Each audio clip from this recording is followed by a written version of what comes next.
Fast forward a few weeks and the federal election will be over, the results will be known, and we'll be getting on with our lives again. So what will this mean for property markets?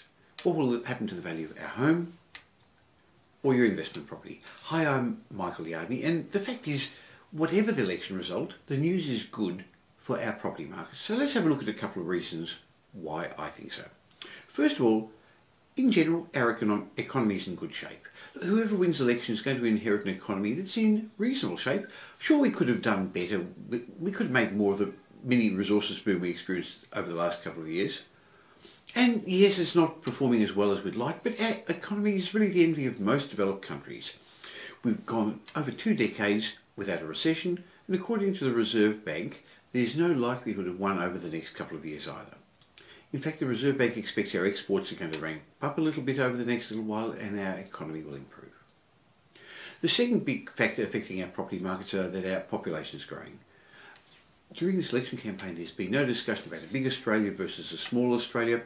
You see, for some time, politicians have recognised the importance of strong population growth to feed our economy. Now, that's going to take up our new jobs and replace the retiring baby boomers. Last year, Australia's economy increased by close to 400,000 people. That's like adding another Canberra or another Newcastle to Australia. Of course, the majority of these people came to our 4 big capital cities because that's where the jobs are. And when you think about it, you're going to find that most of them want to live in the same suburbs in those capital cities. We just can't fit them in. Another good factor for our property markets after the election is that we are a wealthy nation. By many measures, we're amongst the wealthiest nations. Last year, Credit Suisse Global Wealth Report showed that Australians are now comfortably the richest population in the world, with our adult population having a median net worth of $194,000. Interestingly, the report showed that Australians comprised 1.5 million people in the top 1% of the planet's wealthiest people. By the way, in order to be in the world's top 1%, you need a net worth of $710,000 US.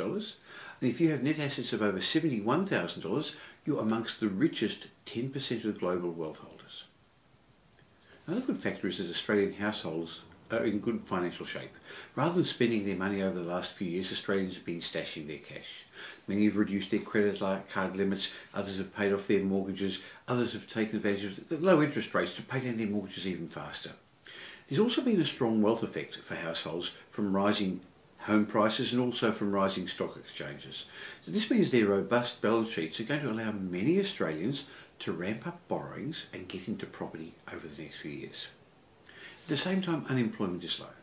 Sure, some people have lost their jobs, some jobs have disappeared, and even though it's going to rise a tad over the next little while, unemployment is still very low compared to other parts of the world. When people feel secure about their jobs, the more positive outlook they've got, the better it is for consumer confidence. They consume more, and that's good for investments. Also, Australia's inflation is low. Our inflation rates allowed Australia's Reserve Bank to keep interest rates low and even contemplate lowering them a bit more if it needs to stimulate our economy. This low interest rate environment means that homeowners are paying off their mortgages quicker, giving somebody who has overcommitted, there's a few people who've got in that space, some extra breathing space, and others is giving them a bit more wealth. While all this is happening, housing affordability is actually pretty high. Sure, there are people complaining about a number of measures showing housing affordability is high, but in fact, many measures show it's been the housing affordability is the best it's been for 2 decades. Another strong factor towards a good property market over the next couple of years is slowly but surely consumer confidence is picking up. That's been the big missing ingredient over the last few years. It's been fragile. 1 month our mojo returns, the next we're despondent. But overall, according to the Westpac Melbourne Institute Bank, there's more optimistic people than pessimistic people. And rounding it all off, all the bad news from around the world is slowly subsiding. The problems haven't gone away, but many of the fears that plagued us over the last few years have subsided. Clearly, the United States economy is picking up. China's economy hasn't collapsed like many scaremongers said, and in fact it's recently improved a bit, and China's economy could well reach its targeted 7.5% growth. This is great news for Australia because we're well positioned geographically to capitalise on this once-in-a-generational boom. Okay, Europe's still a basket case, and it will be for a couple of years, but the Eurozone's central bank appears to have stabilised the situation compared to that crisis we had, 18 months or so ago. Having said all this, our property markets are going to continue to rally. They bottomed in the middle of last year around Australia, and house prices are slowly rising, and that trend should continue after the election. But of course, there's not just one property market. There's some areas that are still going to languish, but a mixture of low interest rates, strong population growth, job stability, affordability, rising rents is going to make more people get into property this year. Some will renovate their homes, some will improve their homes, others are going to take the next step to upgrade, and slowly but surely more first home buyers are going to get in the market, pushed up by higher rents and lower interest rates. And of course, investors are getting set for the next stage of the property cycle, taking advantage of the opportunities the property market is presenting. So what are you going to do after the election?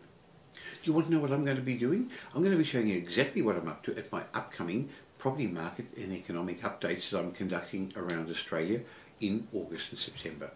If you're serious about property investment, please join me and a group of property and tax experts as I present a heap of new content, things I haven't discussed in public before. I guarantee there's going to be several things that you haven't heard about, and maybe some things you should be doing. So click on the link below and reserve your seat. If you want to cut through all the media hype, all the contradictory predictions, and learn the truth, the good and the bad, because there are some issues ahead about what's happening in our markets, just click on the link below, and I look forward to catching up with you at one of our seminars around Australia.